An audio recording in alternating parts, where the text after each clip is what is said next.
Hello friends! Today we are going to do a Fight Caves companion guide. This one is going to really just break down the Fight Caves. It's probably going to be a longer one, so I am going to break it up into subsections and then release the entire thing as kind of one big episode. We'll probably break it down into an overview, gear, recs, requirements, plugins, all of that kind of stuff. And then the second part will go through all of the monsters and kind of what the Fight Caves looks like. And the last section we will do will be on Jad specifically. So I will break this down into multiple different sections to make things a little bit easier. And then obviously put it all together if you want to watch the whole thing. So that's kind of the game plan for this. There is a lot to cover because, there's a few different components in the Fight Caves, and I want to be as detailed as possible. So if you don't need to know about the monsters and you're just curious about Jad, I would just say head over to that one. I think for each of these episodes, I will link the other ones all in the description, and then, break down the whole thing for you. So make it as easy as possible so that Jad can be beaten. Get that fire cape, right? That's the whole point. So moving into recommendations, I do recommend, if possible, to do this on a Slayer task. It is going to help significantly with beating Jad because you'll get some extra DPS. Now, I understand if that's not totally possible, so it is just a recommendation. However, if you can do it on Slayer task, it is highly worth doing on Slayer task.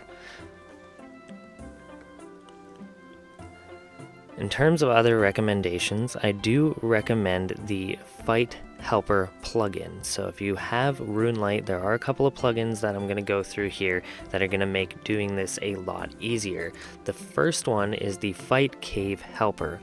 You'll notice on the right hand side of my screen I have a little mini map of the Fight Caves. The Fight Cave Helper is going to be fantastic because it's going to help you to determine a couple of things. The first thing is going to be where Jad's going to spawn. So basically when you first start the Fight Caves, you're going to input the first two wave locations of the bats.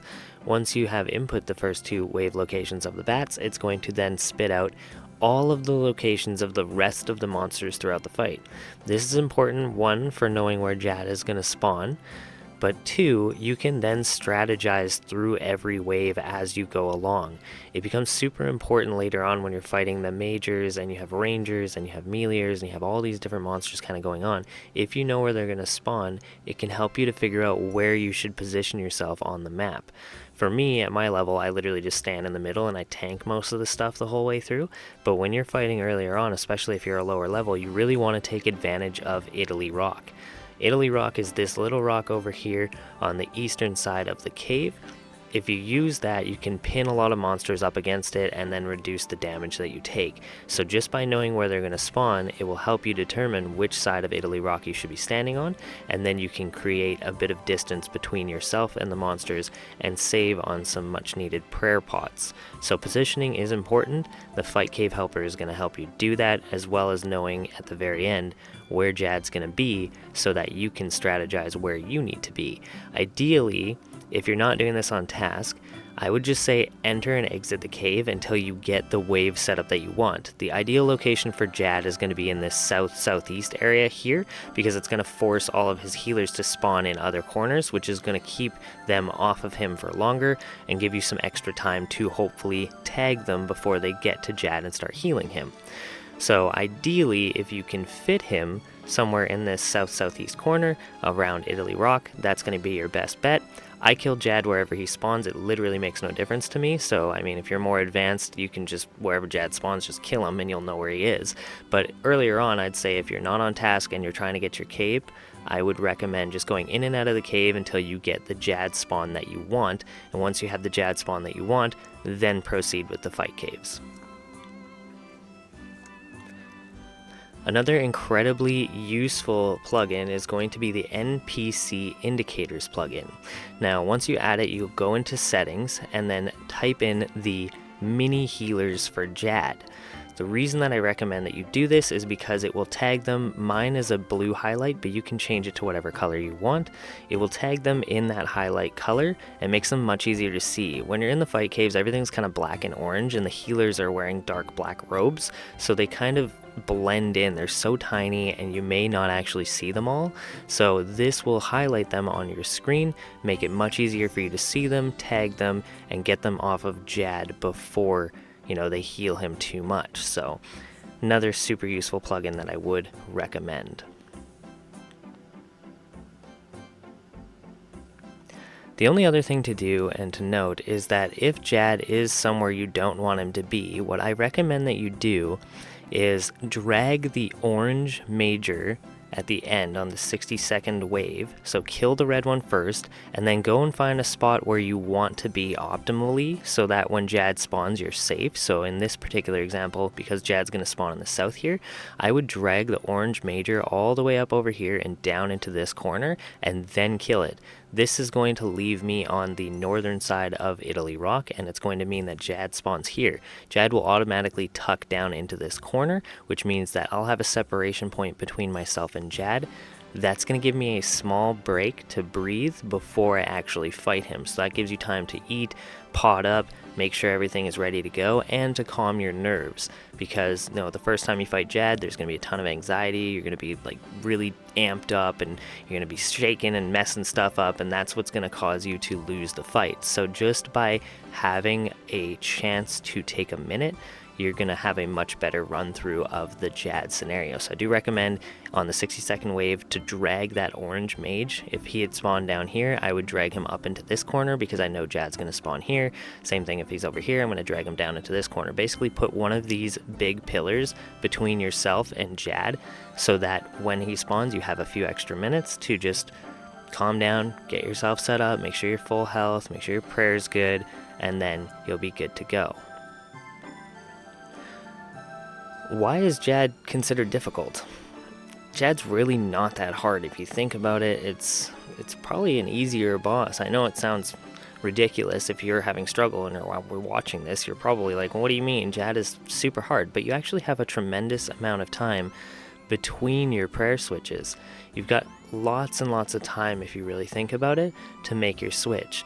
So just be calm when you're fighting Jad, and remember, even if you have to fight through the caves again, it might take you an hour, maybe a little longer depending on your level, and I think that's why most people panic when they get to Jad. It's not necessarily fighting Jad, it's that you've had to go through all of this other stuff to actually get to Jad. If you just walked in the fight caves and you got to fight Jad over and over and over again, it would probably lose that scary feeling pretty quick, but it's just because you've had to go through so much work to actually get to Jad. Maybe you're low on food, you're low on prayer pots, and a little bit of that panic starts to set in. So just remember, have fun. Fight caves is a good time. I really enjoy it. It's one of my favorite things. I always do it on Slayer Task. If you're having difficulty, it's not that Jad is hard, it's that you're probably just panicking and maybe reading too much into the situation. So try and relax. You're going to beat it. You're going to get your fire cape. Moving into the gear and requirements. So we'll talk about the requirements that I would recommend first. Ideally for this fight, I use the blowpipe. I highly recommend that you have a blowpipe for this battle. It's going to make everything significantly easier. The blowpipe is fast, it's got short range, but it takes care of the monsters pretty effectively, and it will most likely poison them along the way, which is going to increase your DPS. So I highly recommend the blowpipe. In order to use that, you're going to need 75 plus range. The next hard requirement is going to be a minimum of 40 defense.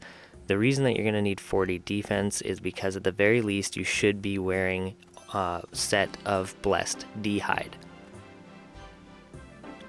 If you're not killing this on task, I do highly recommend at the very least having the blessed D-hide and an blessed coif. That's going to keep you safe. The blessed D-hide is going to extend your prayer, and that's going to be sort of the minimum hard requirement for defense, is to have a blessed D-hide set. On the prayer side of things, the lowest requirement I would recommend is 44 prayer. The reason I recommend 44 prayer is because you want to at the very least have Eagle Eye. Eagle Eye's unlocked at level 44, and you want access to all of the protect from prayer spells. So protect from melee, ranged, and magic is critical on this. You cannot do this fight without those, so I'd say the hard requirement for prayer is 44. Ideally, level 74 plus is going to make this exceptionally easier.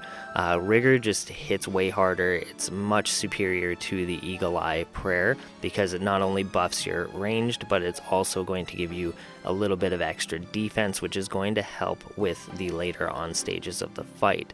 So if possible, level 74. The other reason that that's important is because if you have more prayer, it's going to drastically reduce the amount of prayer pots that you need for the fight, and it's going to make everything a little bit easier in terms of knowing when to use your prayer and when not to.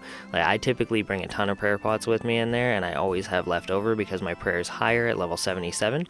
The other thing too is when you have higher prayer, every sip of prayer pot that you take is going to give you more prayer, so you actually will increase the amount of prayer as well as the duration. So having higher prayer for this fight is going to matter. I'd say the minimum requirement is going to be that 44 though.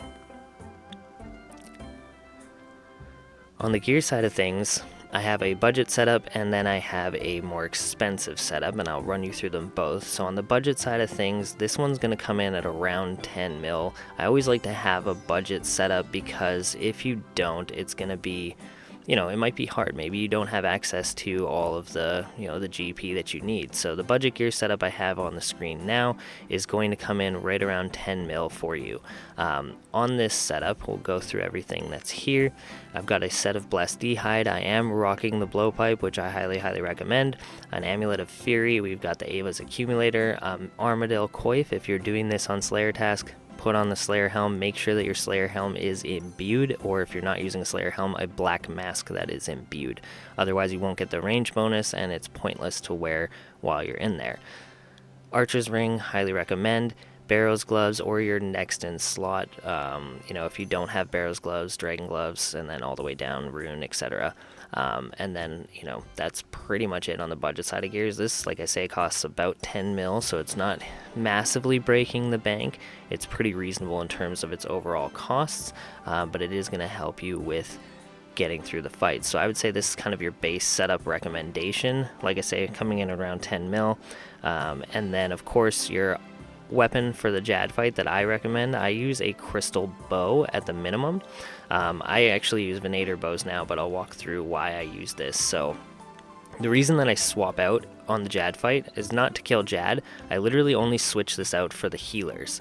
This just gives me an extra bit of range to tag the healers without getting close to Jad, because if you have the Blowpipe and the healers are on the backside of Jad and you try and shoot them, you're going to step into Jad's melee range and Jad is going to one-hit you. So having the crystal bow and setting it up so that it's in long range will allow you to hit the healers from pretty much anywhere because you have a 10-tile range, and that's just going to save you from getting too close to Jad by accident. So I switch out when the healers come, tag all the healers, switch back to my Blowpipe, and then finish off Jad. So that's the only reason I carry this extra weapon with me. If you are using the Blowpipe, it just doesn't have the range, so you can just use the Blowpipe and just run around Jad, but I prefer to have something a little more long range for taking on the healers. So this is my gear setup 1.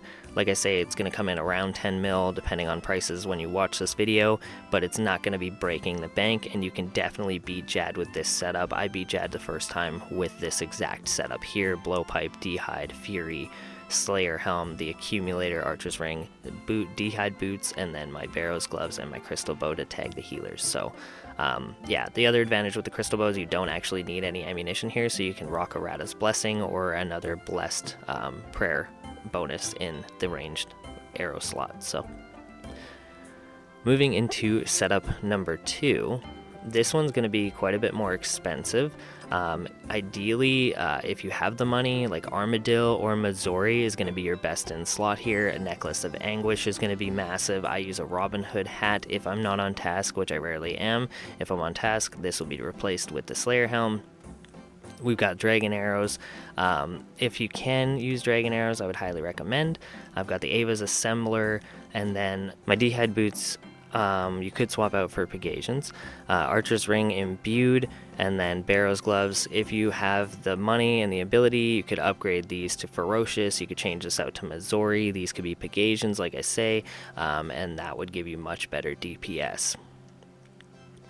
Now, on the Blowpipe Note, you can charge and load the Blowpipe with Zulrah Scales and darts. Now, I use dragon darts, but they are quite expensive, so if you can't use dragon darts, again, you can go down. I used rune darts the first time that I beat Jad, so rune darts will work just fine, and then amethyst, and then if you have the money, use the dragon darts. You also don't need to fully charge the blowpipe. You can use around 3k scales, which is going to be tons, so you don't have to charge it with the 16,000 scales and have it full. About 3,000 charges is going to get you through the fight caves probably a few times, and then around 1,000 darts will also get you through the fight, depending on your range level and the DPS that you can pump out. So, you know, if you're using rune darts, I would say get like 2,000 just to be safe, and then go for like 3,000 or 4,000 Zulrah scales. But if you're a little bit higher up, you can probably do 3,000 Zulrah scales and 1,000 of whatever dart that you so choose.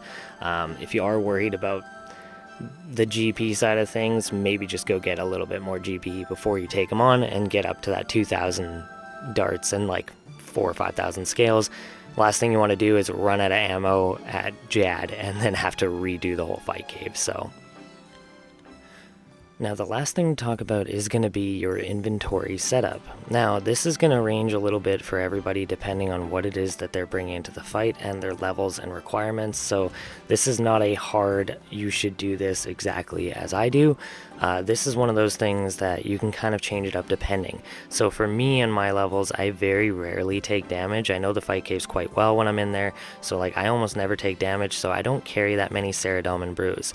If you're a lower level and your defense is lower and you're not familiar with the fight caves, you're going to want to replace this with quite a bit more, somewhere between the 6 to 8 range. For me, you know, 3 to 4 is lots. Most often I'll finish with like 2 left over because, like I say, I rarely take damage in the fight caves. Now, in terms of your boosts, I keep a ranging pot, but I prefer the bastions because they also give you higher range and defense. Again, if you're a lower level, you may need 4 pots. 3 should be lots, but you might need a little bit more.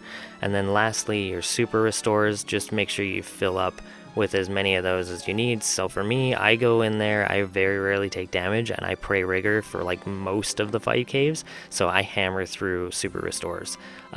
It's gonna kind of come down to your setup and your gear and your levels. So the only thing that you'll need is 2 extra slots for your range switch. You'll only need 1 if you're using a crystal bow, so you can just have a crystal bow in here. But you know, for me, I use the Venator. The reason that I opt to use the Venator is because it hits multiple targets. It's very useful on the healer side of things, especially if they spawn close to Jad and they stack up on him. Usually I can shoot 1 and hit like 2 or 3 more just by default because it bounces off of them. It's not a super viable option because it is about 80 mil right now. It's quite expensive, so a crystal bow is probably going to be your best bet if you're on a budget. But for me, I prefer the Venator. Helps me tag all the healers, minimizes the amount of effort that I have to put into it. Now, inventory setup, like I say, is going to be a recommendation. You do not have to follow this exact inventory setup, but some variation of this will get you through the fight caves. You're going to need, you know, to boost yourself, you're going to need to heal yourself, and you're going to need a ton of prayer. You can also do the math on the prayer to figure out how many prayer points you need, but, I mean, and I don't know if it's that deep, you probably just need a solid, I would say, 8 to 10 at minimum to actually get through it. Realistically, if you're lower prayer, you're probably going to need 12, maybe a little bit more. And you know, for me, because I'm praying rigor and just ripping through it, I just purge through these. I think I usually finish with like 2 or 3 leftovers. So it really comes down to your setup, your gear, and what it is that you're doing, but you'll want some variation of these items here.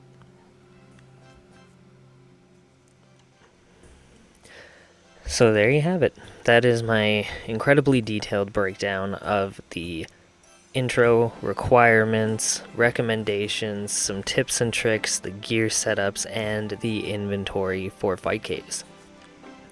Now, in the next section, we will move into the monsters, talk about how to beat them, what to expect, and give you some examples. And the final section, we will talk about Jad. So we will see you guys in the next section. Thanks for watching.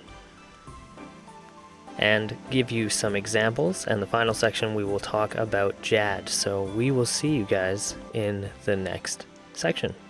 Thanks for watching.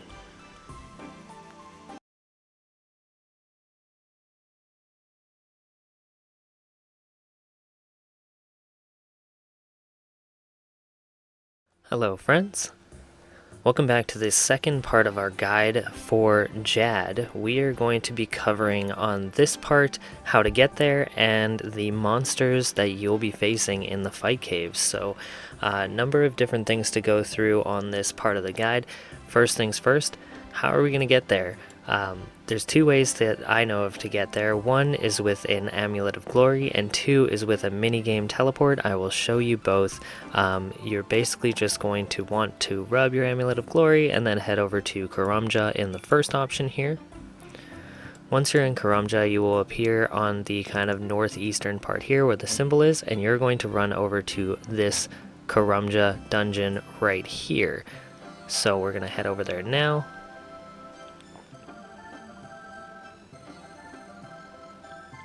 Woo! Now once you go down the rope here, you're going to see a cave entrance that looks kind of bizarre. It's got like these red lines coming out of it. That's where you're going to go, is inside of this cave entrance. Once you are here, the fight cave pits are right here on the mini map. So this little red dot here is where you're going to want to go. You'll notice just north of that is the bank for the Tazr area. I feel like I said that wrong. Czar? Anyways, head over here. There's a bank, so if you need to load up your character, you can do so at the bank before you head into the actual fight cave. So this is the first way to get here. You'll notice this is the cave right here, and this guy at the outside of the cave is who will give you your fire cape when you beat it.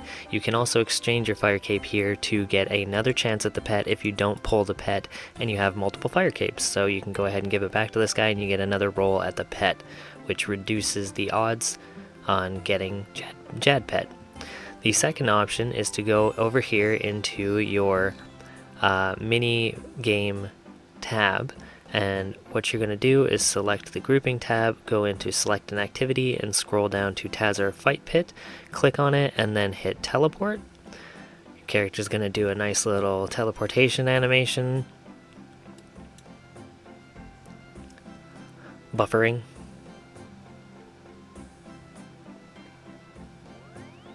And then you'll appear over here on the west side. So this little red indicator is where the minigame teleport will take you, and this is how you come through in the cave. So keep in mind the minigame teleport has a 20-minute cooldown timer on it.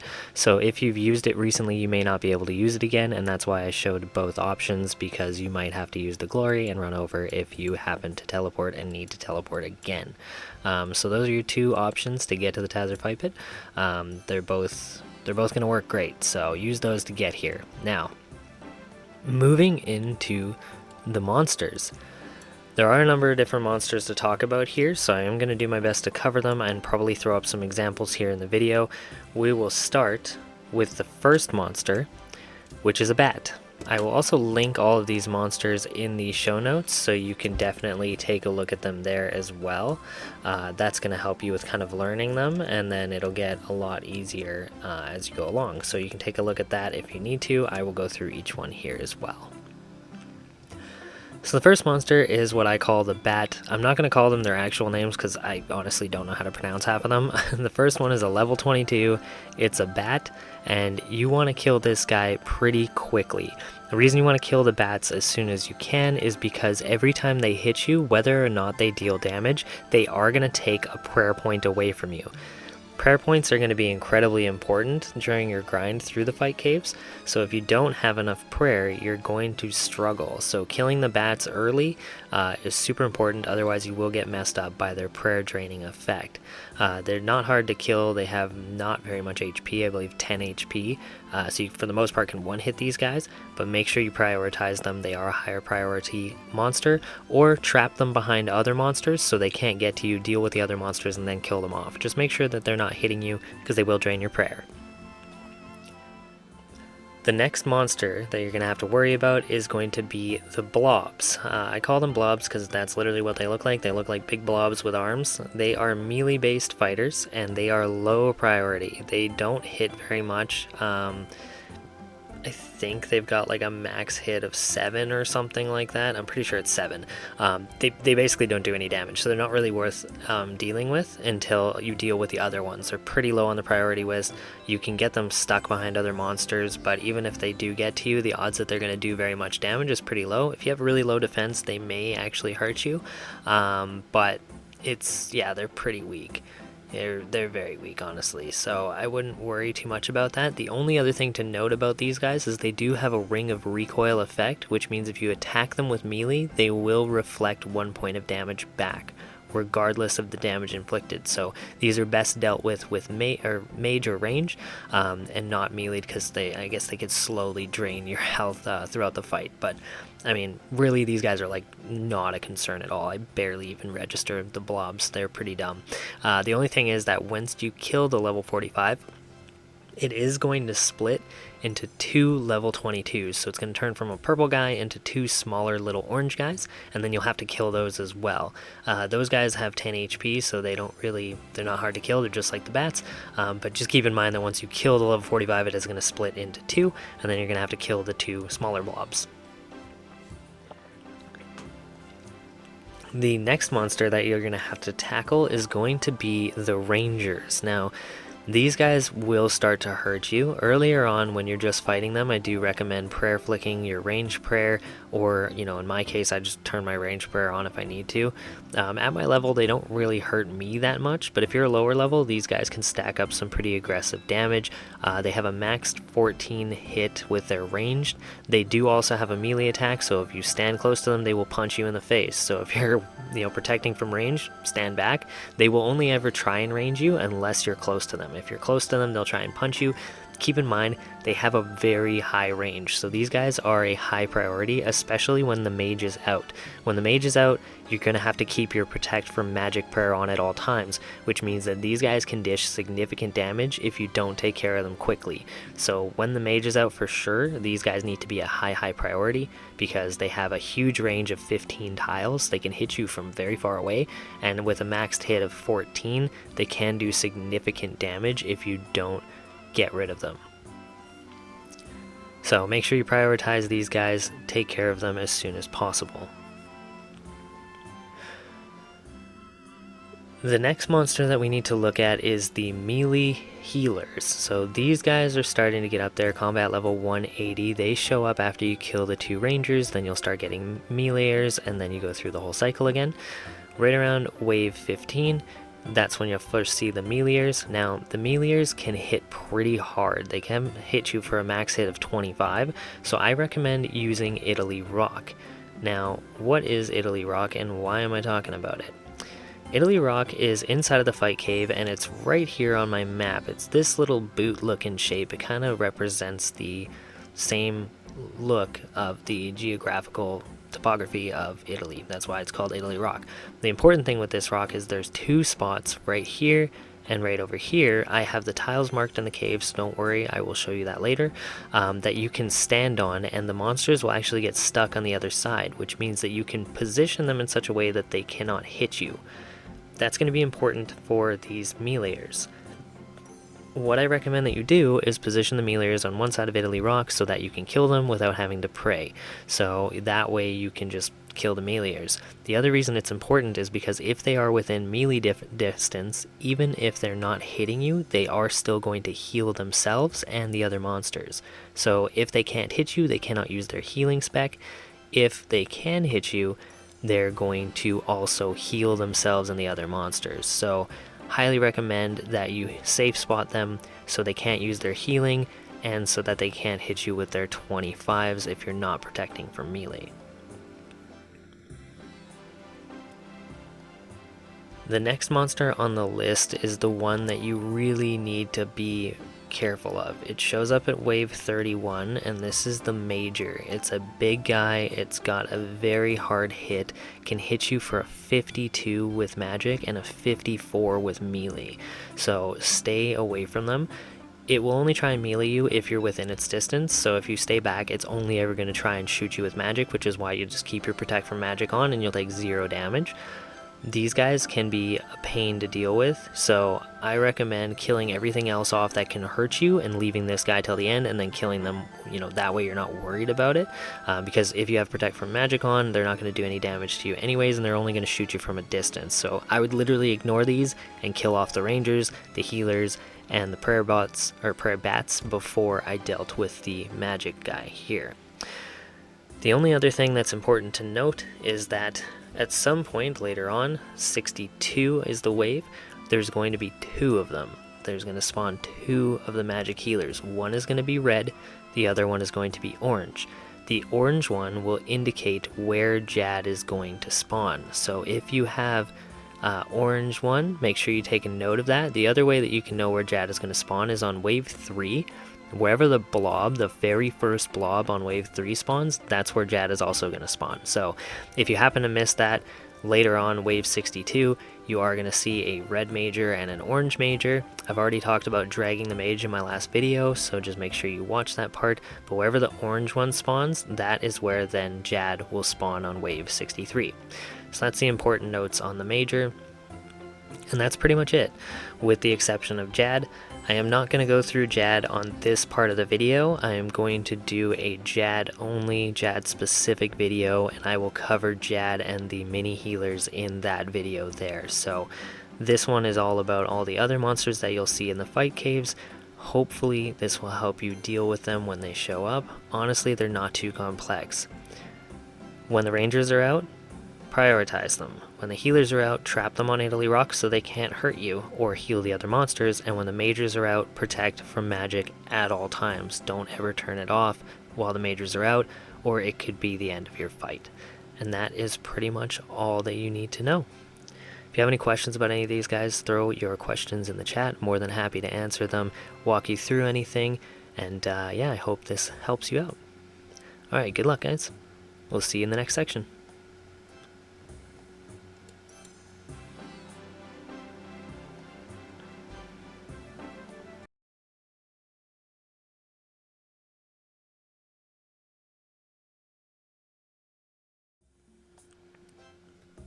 Hello friends, this is the 3rd and final episode in my Fight Caves companionship guide. I'm going to be talking about the big guy himself, Jad. Now, what makes Jad difficult? Really, if you think about the boss fight itself, it's actually not that difficult. The problem is, it's hard because you have to put in so much time to get to Jad, and then while fighting Jad you have to essentially be perfect, and we are by nature imperfect creatures, which means it's hard because you can only make one mistake and that can be the end of all your hard work. So naturally there's going to be a high level of anxiety and you're going to feel like you're doing something wrong, and eventually that just stacks up and causes you to make a mistake that you otherwise wouldn't make if you weren't experiencing that. So my note on Jad is to find a way to position yourself, and I will show you how to do that so that you can have a small breather before you actually take on Jad. The first time that I fought Jad and I beat him, I actually stood on one side of the rock in the fight caves. I'm pretty sure, if I remember correctly, I stood over on the other side of this rock for about 4.5 minutes, and I just did deep breathing exercises to just like mellow myself out before I actually went into the fight. So I got rid of all of my nerves. I did a small like meditation just to like zen out, and then I went and fought Jad and I dusted him. So if you can, take a few minutes. You don't have to rush right into the fight, because if you do, you're more likely to make a mistake. On that note, let's talk about Jad and talk about dragging the orange mage. That's really key. So I know I've talked about this in my other videos, but I'll talk about it again here. What you want to do is drag the orange mage. So you'll be able to see where the orange mage spawns, and you're going to then drag that orange mage, depending on where they spawn, to the opposite corner. That way when Jad spawns, you can pin Jad on one side of the other rocks. This is going to be essential because it's going to make it much easier to take a breather between you and Jad.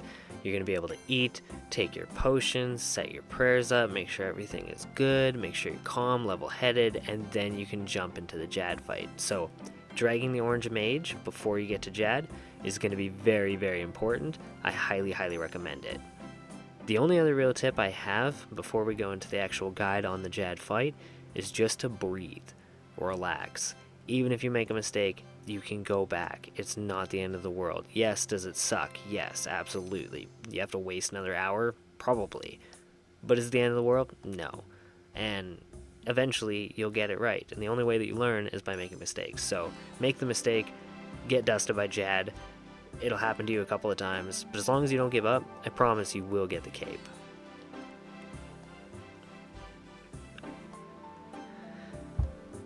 Now, let's talk about Jad's actual fight moves. So there's two things that you really have to watch out for. I guess three, but the first thing is don't stand near Jad. Otherwise, Jad will punch you in the face and you'll die. So just leave a gap between you and Jad. I feel like that one's pretty easy, but you know what? Maybe you're a total noob and you've never done this. Don't stand next to Jad. Jad will one-hit you. So just melee-wise, just leave a gap so Jad can't punch you in the face. After that, you only really have to worry about two different attack styles, and you have actually a tremendous amount of time between each attack style, because basically what Jad's going to do is go into a position for about 2 seconds, and then attack you. And then he's going to go into a position, and then attack you. So there's like this lag between him doing a move and the move actually hitting you, so you have lots of time to switch your prayers. What I like to do is camp one prayer, and only change if I see a different move. So then I'm not thinking about every single attack, I'm only looking for the opposite move. So the first move that Jad is going to do is the ranged move. I shouldn't say the first move, it may actually be the mage move first, but whatever. One of the moves that Jad is going to do is the ranged move. The ranged move is when Jad slams his feet on the ground, and when he slams his feet on the ground, a rock is going to fall from the ceiling and it's going to hit your character, and that's the ranged attack. So what you're looking for is Jad to lift up, slam on the ground, and then shortly thereafter, a rock will fall from the ceiling, hit your character, and deal ranged damage to you if you're not protecting from ranged. The next move that you have to look at is the magic attack. This one's very different. Jad's basically going to stand up on just his back two hind legs, and he's going to dangle his front feet in front of him. When you see that, a second or two later, a giant fireball is going to come out of Jad, and it's going to hit you for magic damage. The key with what I do is I just watch for one or the other. So if I see him slam his feet, I'm leaving my protect range on until I see him go into a dangle stance. If he's not in the dangle stance, I don't even think about my prayers. I just keep attacking Jad, and I keep watching to see when he moves. Once he does a magic attack, then I will switch to magic and watch to see for when he smashes his feet into the ground. Otherwise, I'm just leaving it on protect from magic. So you can camp one of the prayers and just watch for an alternative move instead of thinking about every single move, like, what's he doing? What I like to do is just stare at Jad and be like, is this going to be a magic attack? Oh, he's not dangling his feet? Cool, then I'm not going to do anything. So just by having a consistent form of prayer on all the time, it does help your brain to then make the connection for a switch. The next thing to talk about on the Jad fight is the healers. About halfway through your Jad fight, you are going to have some healers that spawn. I've covered putting on the NPC indicators for these healers in my initial guide, but I'll cover it again. There is a plugin, it's called NPC Indicators. I highly, highly recommend that you get that if you have Runelite and you turn that bad boy on. In the NPCs to highlight, you need to put the name of the healer, it's Yt-MejKot. Put that in there, and then when the healers spawn, they'll be highlighted by a blue aura. This is going to make them way easier to see in the fight caves. You can change the color if you want, make them white, whatever, it doesn't matter. I wouldn't make them black, red, orange, or yellow because you just won't be able to see them. But the fact is you can highlight them so that then when they spawn, you'll know where they are. They're much easier to tag and get off of Jad. About halfway through the fight, the healers will spawn. So right around Jad's midway HP. Now, Jad is going to get healed by them, but they heal incredibly slow, so don't panic. Oftentimes what happens is everyone's doing really well, the healers spawn and then they panic. Tag one at a time and then focus on Jad. See what he's doing. When he does his next attack, go back and hit a healer, watch Jad, see what he's doing, go back and hit a healer, watch Jad, see what he's doing, go back and hit a healer. So you don't have to panic and try and get all the healers and watch Jad and see what's going on and oh my gosh, now they're healing him and I'm gonna die, and it's just like, it's too much. Just relax. The healers are not going to heal him very efficiently. They're kind of shit at their job. So don't worry too much about them. They're not going to do a great job of actually healing Jad, and oftentimes 2 or 3 of them are going to spawn really far away and they have to walk all the way over to him. So if possible, tag them on their way over to him. If not, don't panic. Wait till he hits you, hit a healer, watch Jad. Wait till he hits you, hit a healer, watch Jad. That way you don't get specced out by accident. And that's pretty much it. There's really nothing else to the Jad fight. That's why I say it's not actually that complex of a fight. I am going to post a short video of me fighting Jad hereafter. I'll put 2 in. One of them is just me, like, you'll see how quickly you can beat Jad if you just get the prayers right and hit him hard. And the other one is actually a little bit of a longer fight where you'll see me actually tag the healer. So I'm just going to put those videos here at the end so you can watch them. But hopefully this has given you some peace of mind going into the Jad fight. At the end of the day, Jad is not that hard. You can do it. I believe in you. And I think that guy just did too, so. And that's pretty much it. If you have any questions or you're struggling with the Jad part, hit me up. Watch the videos. I highly recommend you watch the videos. Get used to the timing. I'm not going to alter any of the timing. I'm just going to leave the videos in normal time so you can see how quick or how slow the attacks feel. So I'm not going to alter any of the videos. I'll post them all in here with the guide so you can watch all of those components and then watch the videos after to kind of see how the timing and everything works. But yeah, if you have questions, hit me up in the comments. And as always, if this guide has helped you, please hit the like button, please hit subscribe. It really just helps me out. I'm trying to grow the channel, and I appreciate all the feedback I've been getting in the videos. I've honestly been implementing a lot of stuff that you guys are telling me and tweaking stuff to make them better for you. So, I mean, by all means, keep giving me feedback. I will make adjustments. But yeah, appreciate you, and let me know if you get your fire cape. I really, really hope you do. I hope this guide, like, you get out of here and you're like, yes, got that fire cape. So, yeah, good luck and all the best. Thanks for watching.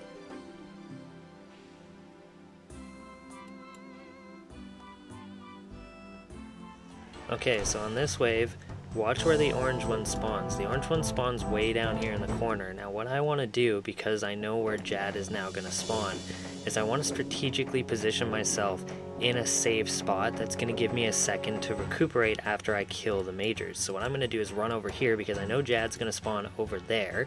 So I'm going to nook myself in the opposite corner. This way I know where he's going to be when he spawns, and I have a little bit of space between myself and Jad before I actually have to start the fight. Then I'm going to focus on killing the red major, then I'm going to focus on killing the orange major, and once those are both done, then I know Jad's going to pop up over there, and because I'm on this side, he's going to tuck himself in here, which means that it's going to give me a bit of a breather before I have to take him on. That gives me a second to recuperate, to fully heal, to take pots, and to make sure that I am 100% ready before I go into the Jad fight. So that's my advice to you whenever you see where the orange one spawns, to put yourself on a side where you know he cannot get to you. That's going to give you a second to recuperate before you have to fight him. You see how he gets pinned up on this side? So now I have a minute, I can turn off my prayers, and I can just go, whew, take a deep breath, relax, go into the fight when you're good and ready. Don't rush it, take a moment. This is going to give you a second to prepare. You can take a pot, you can, take your prayers, do whatever you need to do, and that way you're totally ready for the boss fight before you jump into it. So that is my recommendation. Before you go into the Jad fight, just take a second, figure yourself out, and be ready. Now, important notes on Jad. You're either going to watch for him to slam his feet, or you're going to watch for him to do his dangles. If he's doing dangles, you're praying magic. If he's slamming his feet, you're praying ranged. That's all there is to it.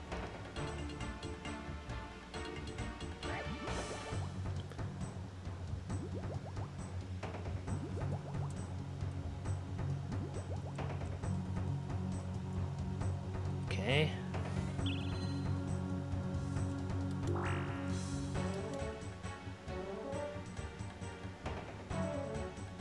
Ranged attack. Ranged attack. Magic attack.